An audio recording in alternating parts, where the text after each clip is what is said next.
외동으로 태어나서 왕자나 공주처럼 대접받는 그 아이들을 뜻하는 어떤 신조어가 해당되어지죠. 저출산과 고령사회를 맞이하면서 한 자녀만을 둔 가정에서 늘어나고 있는 현상, 하나뿐인 이 자녀를 최고로 키우려는 이 부모들이 늘어나면서 생겨난 그런 용어죠. 과거 아주 강력한 산하 정책이 펼쳐졌던 중국에서 소황제 신드롬 들어보셨죠? 소황제 신드롬과 일맥 같은 그런 의미입니다. 요즘 애들이 골드 키즈로 키워지고 있다라면 저는 과거에 자라났으니까 그럼 나는 실버 키즈로 자라났나? 금은 아니고 은인가 뭐. 저 같은 경우에 이남 이녀의 또 막내니까 식구가 많았으니까 실버도 아니고 나는 브론즈 키즈인가, 금은 동, 뭐 동 키즈인가 뭐 이런 생각이 또 좀 들기는 해요. 그런데 여러분, 깨물어서 어느 손가락 안 아픈 손가락이 어디 있겠습니까? 귀하지 않는 자녀들이 어디 있겠습니까? 다 귀하죠. 그러나 골드 키즈의 부모는요, 자녀에게 비용 지출을 아끼지 않고 자녀가 원하는 것을 최고로 해준다고 말해가지고 골드 키즈 그렇게 말하죠. 한편으로 참으로 이렇게 귀한 자녀인데 말이에요, 거기다가 적어도 신앙을 가진 부모란 말이에요. 자녀를 바라보면서 어떤 소망을 갖습니까? 정말 믿음의 대를 잇는 믿음의 자녀로 자라주면 좋겠다, 그런 생각을 하잖아요. 그래서 명절 때 가족들이 함께 모여서 명절 가정예배라도 드릴라 치면 믿음의 다음 세대들이 일어나게 하여 주시옵소서, 우리 가정의 믿음의 명문 가정이 될 수 있도록 하여 주시옵소서, 그렇게 힘주어 기도도 하지 않습니까? 그죠? 근데 현실은 믿음의 명문 가문과는 거리가 멀 때가 너무 많아요. 매 주일마다 교회에 안 가겠다 이 버티는 아이들과 실갱이를 벌이다 보면 진이 다 빠져. 속상해 죽겠어. 명문 가문은 고사하고 주일날 교회에 와주면 그게 감지덕지예요. 그런 경우가 너무 많죠. 자, 아이들 이제 학교에 보냅니다. 학교에 보내면 학교에서 배우는 그런 가치관이 너무나도 세속적일 때가 있어요. 심한 경우에는 이대로 내비둬도 되겠나 싶은 그런 생각이 들 때가 있죠. 애들이 막 쪼릅니다. 그래서 성화에 못 이겨가지고 핸드폰을 사줍니다. 스마트폰을 사줍니다. 이게 이제 원가로 하면 우리가 할부를 해서 그렇지 이게 100만 원짜리 아닙니까? 7, 80만 원, 100만 원짜리 이걸 사줬는데 애들이 막 해집고 다니는 인터넷 그 속을 들여다보니까 와, 내가 괜히 사줬구나라는 후회가 들 정도로 그렇잖아요. 세상이 우리 아이들을 막 집어삼키려고 해요. 세상의 문화로, 세상의 화려함으로, 세상의 달콤함으로. 참으로 귀한 자식인데 세상에 빼앗겨버리는 경우가 속속 있단 말이에요. 종종 있다고 말이에요. 자, 오늘 본문의 경우도 딱 그 경우 1절에 보니까 레위 가족 중 한 사람이 가서 레위 여자에게 장가들었다고 말합니다. 결혼해서 가정을 꾸렸습니다. 이제 아들을 얻었습니다. 그런데 그 아들을 어떻게 했다고 말하는지 볼까요? 자, 여러분이 2절을 읽습니다. 2절 시작.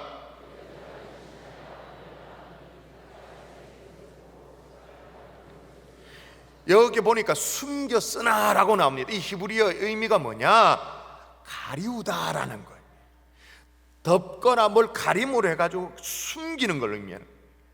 어머니가 어떻게 해서든지 이 아이의 노출을 막으려고 굉장히 애를 쓰게 사람들의 눈에 안 띄도록 하기 위해서 숨겼다, 가리었다, 그 말입니다. 아니, 왜 숨깁니까? 아들인데, 귀한 내 자식인데. 우리식 표현으로 말하면 세상이 삼키려고 딱 마음먹는 거예요. 잡아먹으려고 들려도. 그 당시에는 누굽니까? 애굽의 바로 왕이. 여러분 아시면 아시죠? 이 당시 이스라엘 백성들이 애굽에 종살이를 하고 있었어요. 애굽의 바로 왕이 명을 내립니다. 사내 아이는 다 나일강에 집어던져라. 치엄한 명령이 떨어졌습니다. 여러분 왜 그렇습니까? 하나님의 축복으로 이스라엘 백성들이 이 노예였는데, 애굽의 노예였는데 막 숫자가 막 불어나는 거예요. 이게 정치적으로 부담이 느껴질 정도로. 그들이 비록 노예였습니다만은 이 불어나는 새가 이게 부담이 될 정도. 그래서 아예 싹스를 잘라야겠다라고 마음먹고 히브리 산파를 불러다가 협박을 합니다. 야, 참 이 바로 왕도 찌질이하게 비겁하게 막 협박을 해요. 뭐라고 말하냐면 이르되 너희는 히브리 여인을 위하여 해산을 도울 때에 그 자리를 살펴서 아들이거든 그를 죽이고 딸이거든 살려두라 라고 말합니다. 그럼에도 불구하고 히브리 산파는 바로 왕이 무섭긴 하죠. 두렵긴 합니다. 그러나 더 두려워하는 게 누구예요? 여호와 하나님. 그리고 어떻게 해요? 이렇게 저렇게 아들을 살려주죠. 몰래 살려줍니다. 바로가 그걸 알고 또 따져물어 너희가 어찌하여 남자아이를 살려줬냐 그렇게 말하니까 히브리 산파가 핑계를 대면서 하는 얘기가 뭐냐면 왕이시여, 히브리 여인들은 그 야리야리한 애굽 여인과는 완전히 다릅니다. 애가 막 나올란다고 해가지고 산파인 내가 부름을 받아서 가면 히브리 여인들은 얼마나 힘이 세고 건강한지 순풍순풍 다 나왔습니다. 이미 상황이 끝났습니다. 그럼 제가 어떻게 조치를 취할 틈이 없습니다. 그렇게 핑계를 댄 거예요.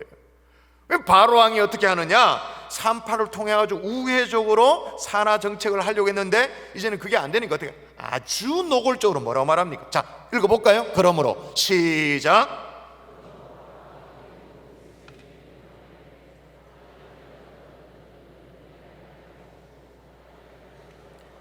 이제 막 노골적으로 왕 체면도 없이 그냥 사내 아이면 나일강에 다 던져라, 죽이라, 말살 정책을 펼치게 되어집니다.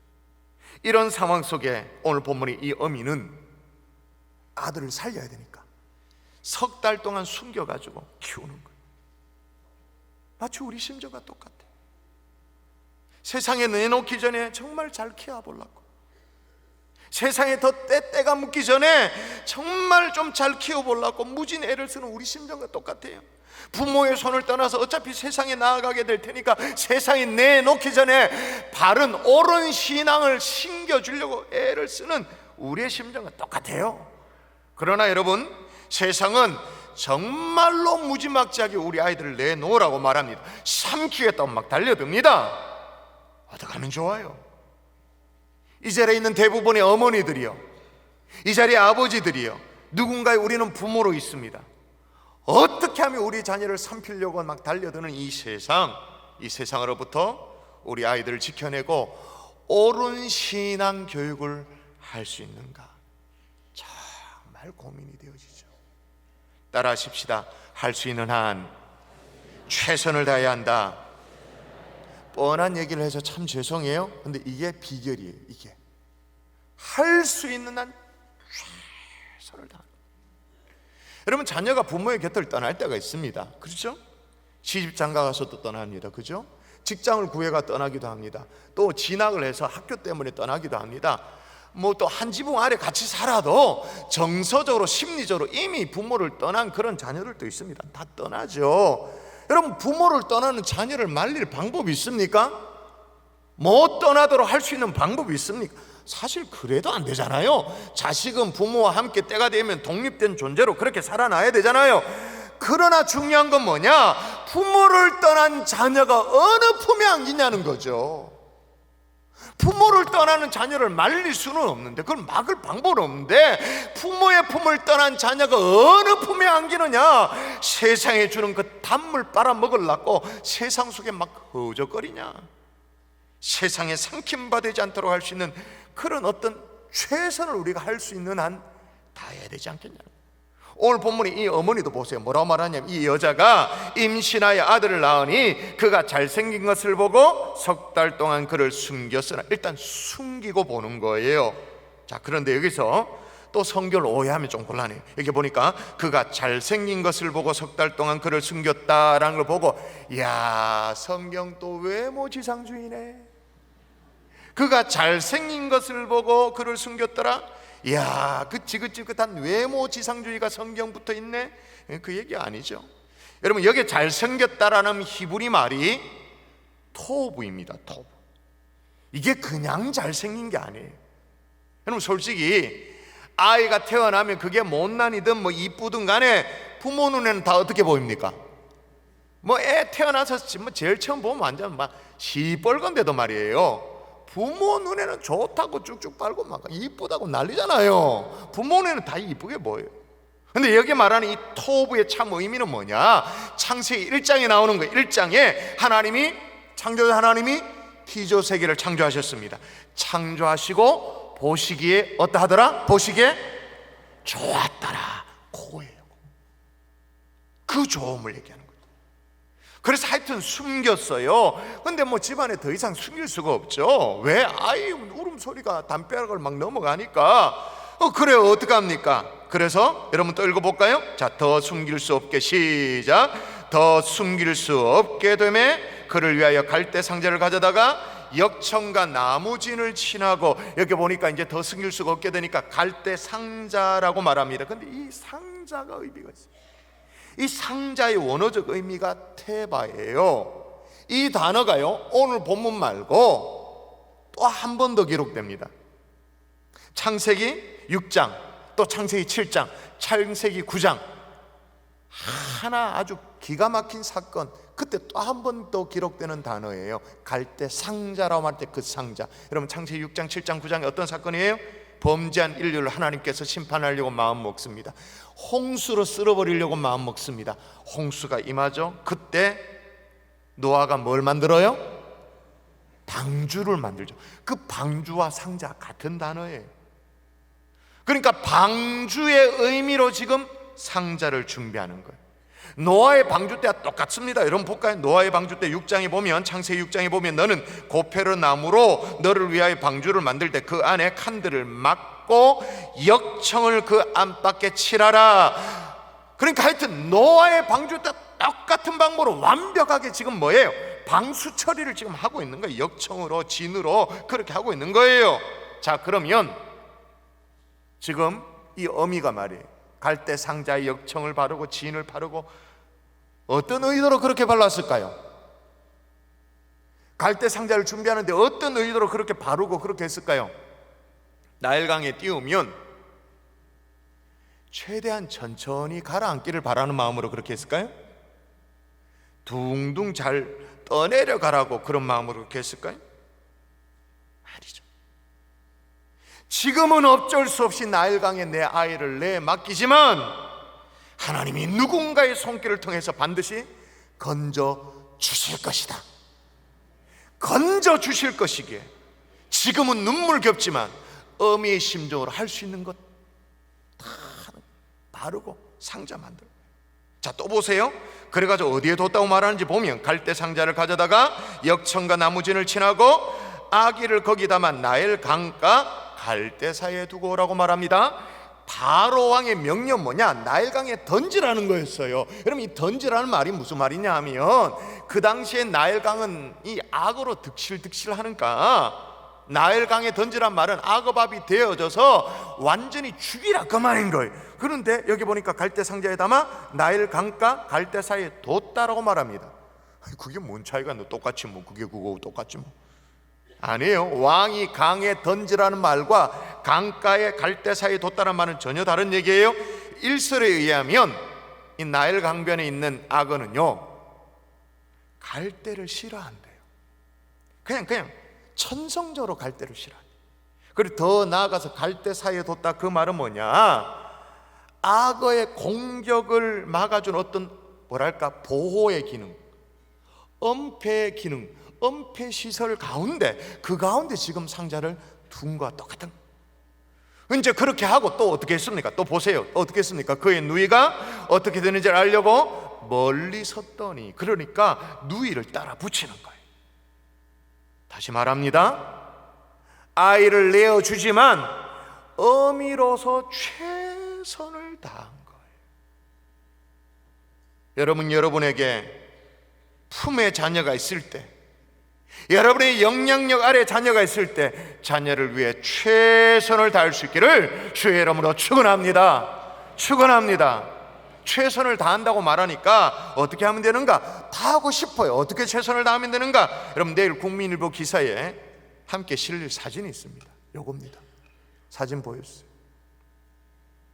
저게 무슨 장면인지 우리 교회 성도들은 척 보면 압니다. 어린 자녀를 안고 혹은 업고 특세 새벽을 깨워가지고 강단 후집회로 모여든, 그래서 은혜를 구하는 어머니의 장면, 그 모습이죠. 근데 더 중요한 건 저 장면이 전체 어떤 사진의 일부분인지를 보는 게 더 중요해요. 보세요. 어떤 일부분일까요? 이 자리잖아요. 아이들을 들쳐업고 절절한 마음으로 강단에 모여가지고 우리 항상 새벽에 기도하는 기도 제목이 뭐예요? 부모가 아이를 대신해서 인생을 살아줄 수 없는데 인생의 위기의 순간이 오면, 하늘이 노래지는 절망의 순간이 오면 주여 이 시절이 생각나게 하여 주시옵소서. 주님 앞에 나와 무릎 꿇었던 시절이 생각나게 하여 주시옵소서. 그래서 구차하게 세상에 무릎 꿇는 것이 아니라, 세상에 아쉬운 소리 하는 것이 아니라 주님 앞에 무릎 꿇는 우리 아이들 되게 하여 주시옵소서. 아멘이십니까? 절절한 마음으로 기도하자. 아무리 너무 어려가지고 뭐 하는지도 모르고 엄마 손에 끌려가지고 올라오죠. 근데 눈물로 기도했던 그 어머니, 그 기도의 자리가 생각나서 인생의 위기의 순간에 이 마룻바닥에 기도했던 그 자리 생각나게 하셔서 주님 앞에 무릎 꿇는 우리 아이들 되게 해달라고 기도하는, 아멘이십니까? 왜냐? 교육은요 말로 되는 게 아니거든. 특별히 신앙교육은 말로 되는 게 아니죠. 보여주는 거예요. 체험토로 가는 거예요. 근데 여러분, 사실 이런 어미의 기도가 경산주안교 별난 특세만이 전부인가? 아니죠. 한국교회 저력이 바로 이런 기도의 어머니인 거예요. 자, 또 다른 사진 한번 보여주죠. 저 사진을 우리 교육자실의 다른 어떤 부목사님께 보여주니까 우리 부목사님도 그 세대였던 것 같아요. 목사님, 나 기억납니다. 우리 엄마가 저래 기도했습니다. 우리 엄마가 저래 내 업고 기도했던 거 나 기억납니다. 그러는 거예요. 등에 업힌 저 아이 보십시오. 뭔지도 모르고 그냥 엄마 등에 업혀 있지만 어미는 기도에 무릎을 꿇는 거죠. 이 모습이 그립습니다. 다시 한번 할 수 있는 최선을 다해 무릎 꿇는 하나님의 종들 될 수 있기를 주 예수 이름으로 축원합니다. 할 수 있는 최선을 다하자고 말하면 또 엉뚱하게 최선을 다하는 사람들이 있어요. 엉뚱하게 최선을 다하자 그러니까 애들을 또 학원으로 뺑뺑이 돌리는, 최선을 다해서 뺑뺑이 돌리는. 여러분, 지난주에 사실은 뭐 있었잖아요. 행축 상황극, 행복한 사람들의 축제 상황극으로 구역 예배 실황들을 영상으로 보여줬는데, 그때도 한 성도가 솔직하게 자기 고백을 했잖아요. 어릴 때부터 신앙생활을 했지만 결혼하고 아이를 셋을 놓고 아이를 잘 키우고 싶다라는 욕심에, 다시 말하면 오늘 설교로 말하면 최선을 다해서 아이를 키우고 싶다라는 욕심에 큰 아이를 프로그램이 좋다는 불교 유치원에 보냈다고. 세상 가치관에 따라서 엄마 욕심으로 아이를 키우려고 엄청 노력했다. 근데 그런 중에 막내 아이가 이유를 알 수 없는, 밤마다 자지러지게 우는, 경계하다시피 하는, 그래가지고 그 아이를 들쳐업고 응급실로 뛰고 검사도 하고, 그래서 소용이 없는, 그리고 본인은 또 우울증과 심각한 이 불면증으로 너무너무 고통스러운 시간을 보냈다고 지난주에 고백을 들으셨잖아요. 여러분, 우리가 할 수 있는 최선이 뭐냐는 거예요. 아이와 함께 은혜의 자리에 무릎을 꿇는 것인 줄 믿습니다. 함께 주님 앞에 나오는 것인 줄 믿습니다. 자, 그러면 그렇게 하면 말이에요, 하나님이 어떻게 하실까요? 따라 하십시다. 당신의 자녀를 지키신다. 자, 보세요. 이렇게 떠내려가던 갈대 상자를 누가 줘요? 누가 줬냐면 바로의 딸이 목욕하러 나일강으로 내려오니 오고, 시녀들은 나일강가를 거닐 때 그가 갈대 사이에 상자를 보고 시녀를 보내어 가져다가 바로의 딸, 그러니까 공주의 눈에 그게 뜨인 거예요. 아예 울음소리가 들렸겠죠. 그 상자를 가져오라고 시녀에게 시킵니다.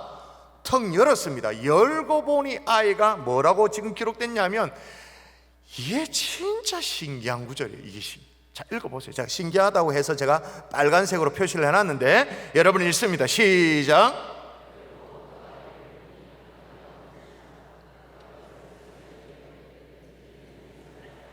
자, 아이 울음소리가 들려가지고 저 뭔가 가져와 봐라 시켰습니다. 시녀가 가져왔습니다. 이제 이걸 갈대상자 뚜껑을 턱 열었습니다. 열고 보니 아이가 있는데 뭐라고 적혀 있습니까? 성경에 히브리 사람의 아이로다. 열었습니다. 턱 보니 한눈에 알아보는 거죠. 뭐 할례가 있었는지 모르겠습니다만은, 그죠? 유대인 표가 났던 거죠. 히브리 사람의 아이로다. 아니, 열어보니 히브리 사람의 아이면 어떻게 됩니까? 그 다음에 바로의 딸이 어야 됩니까? 지금 죽여버려야 되지. 열어보니 히브리 사람이네? 죽여야 되지. 왜? 자기 아버지 바로의 명이 있었잖아요. 여러분, 이 당시에 이 바로 왕은요, 애굽의 역사상 가장 정말로 포악한 투투모스 1세입니다. 찾아보시면 투투모스 1세가 얼마나 포악하기로 유명한 왕인지 몰라요. 그런 아버지가, 왕이 명을 내렸는데 열어보니 히브리 아이다. 어떻게 해요? 죽여버려야 되지. 아니, 자기 손에 피를 묻히기 싫으면 어떻게 됩니까? 다시 나일강에 집어 던져야 되지. 근데 희한해요. 열었는데 히브리 사람의 아이로다. 그래서 어떻게 해요? 거두었더라. 있을 수 없는 일이 벌어지는 거예요. 있을 수 없는. 자, 물어볼게요. 나일 강변에 떠내려 보냈는데 바로의 딸이 그걸 발견해서 갈대 상자를 거두도록 누가 인도하셨습니까? 누가 섭리하셨습니까? 그러면 발견했다고 됩니까? 열어보니 히브리 사람이 아이였는데도 불구하고 불쌍히 여기는 마음이 올라오도록, 왕의 명령을 어기는 그런 위험 부담을 안고서라도 이 아이들을 거두도록, 이 아이를 품도록 불쌍한 마음을 누가 주셨습니까? 하나님이. 더 나아가서 보세요. 상황을 지켜보았던 이 누이가 따라 불었던 누이가 이제 막 나서가 이렇게 말합니다. 그의 누이가 바로의 딸에게 이르되 내가 가서 당신을 위하여 히브리 여인 중에 유모를 불러다가 이 아이에게 젖을 먹이리까 하니라. 정말 말도 안 되는 제안을 해요. 이 무슨 노예 주제예요. 공주에게 무슨 제안을 할 수 있단 말입니까? 깨제제 한 개 나타나가지고 뭐 유모를 붙여줄까 소개하고, 말도 안 되는 거죠. 그런 제안을 하는데 공주가 오케이 불러오래요. 자, 그럼 누굴 소개해 줄까요? 당연히 그 아이의 어머니, 자기 어머니잖아요. 지금 젖이 돌고 있는, 좀 전까지도 젖을 먹였던 그 어머니 탁 연결시켜 주죠. 근데 그냥 젖을 먹이는 게 아니야. 그냥 유모 노릇하는 게 아니고, 자, 또 구절 볼까요? 기가 막힌 구절이 계속되어집니다. 자, 바로의 딸이 시작.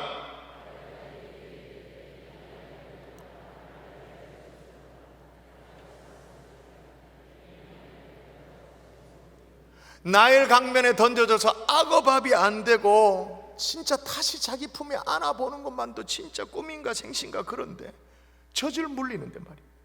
어휴, 젖값을 받아, 삭스를 받게 돼. 이런 걸 뭐라고 말하죠? 꼭 먹고 알 먹고, 도랑치고 뭐 가재 잡고. 내 자식이니까 내가 젖을 물린 건 당연한데 젖을 물렸다고 돈까지 받네? 생활의 보탬이 되네? 그래가 김치 냉장고도 사고, 돈 받았으니까 공주가 째째하게 줬겠어요? 좀 많이 줬겠지? 아파트 평수도 늘려가고. 이렇게 해가지고 건져진 그 아들이 누구예요? 다 알지만 다시 성경을 통해서 확인하십시다. 자, 같이 읽습니다. 시작. 그 아이가 자라매 바로의 딸에게로 데려가니 그가 그의 아들이 되니라. 그가 그의 이름을 모세라 하여 이르되 이는 내가 그를 물에서 건져내었다 하였더라. 모세인 거죠. 그러면 그 자식을 위해서 할 수 있는 한 최선을 다한 그 어미는 누굽니까? 모세의 어머니 이름이 뭡니까? 요게벳. 자, 그러면 정말로 중요한 질문 해볼게요. 정신 바짝 차리고 대답하세요. 모세가 이렇게 건진받게 된 것이, 모세가 말이에요, 요게벳의 아들이니까 건진받게 되었습니까? 그래서 건진받게 되었나요? 아니요. 하나님의 자녀이기 때문에 건진받게 된 거예요. 이걸 잘 아셔야 돼요. 하나님은 우리의 아이들을 지킵니다. 우리의 자녀를 보호하십니다. 그러나 그렇게 하시는 이유가 하나님이 내 새끼를 불쌍히 여겨가지고 어떻게 건지다, 그게 아니에요. 그 아이가 내 자녀이기 이전에 누구의 자녀이니까? 하나님의 자녀이니까. 하나님의 자녀니까 하나님은 자기 새끼를 지키는 거예요. 자기 자식을 지키는 거예요. 하나님은 당신의 자녀를 반드시 지키는 줄 믿습니다. 할렐루야. 그런 의미가 고스란히 담겨져 있는 찬양이 요괴벳의 노래는 찬양의 가사로 담겨져 있죠. 최근에 몇 번 소개했는데 가사가 내용이 이래요. 자, 이 요괴벳 그 스토리를 쭉 담고 있는 게, 작은 갈대 상자 물이 새지 않도록 역청간 나무진을 칠하네. 어떤 마음이었을까 그녀의 두 눈에 눈물이 흐르고 흘러 동그란 눈으로 엄마를 보고 있는 아이와 입을 맞추고 상자를 덮고 강가에 띄우며 간절히 기도했겠지. 정처 없이 강물에 흔들흔들 흘러내려가는 그 상자를 보며 눈을 감아도 보이는 아이와 눈을 맞추며 주저앉아 눈물을 흘렸겠지. 그 다음이 중요해요. 이 가사 자막 주세요. 그 다음 가사가 뭐냐? 너의 삶의 참 주인, 너의 참 부모이신 하나님 그 손에 너의 삶을 맡긴다. 여러분의 자녀가 내 자식이라고 생각합니까? 내 배 아파 나왔으면 내 자식이라고 생각합니까? 천만에 참 부모이신 하나님의 손에 의탁할 수 있기를 주의 이름으로 축원합니다.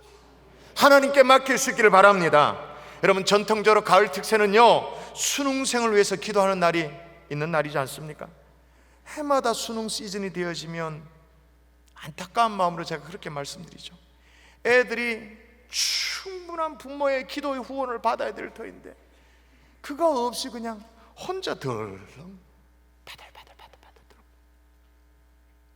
인생을 어떻게 살아야 될까 걱정되어지니까 나름 몸부림치며 그냥 혼자서 그냥 바들바들 떨고 있는 아이들 보면 진짜 애처로워요.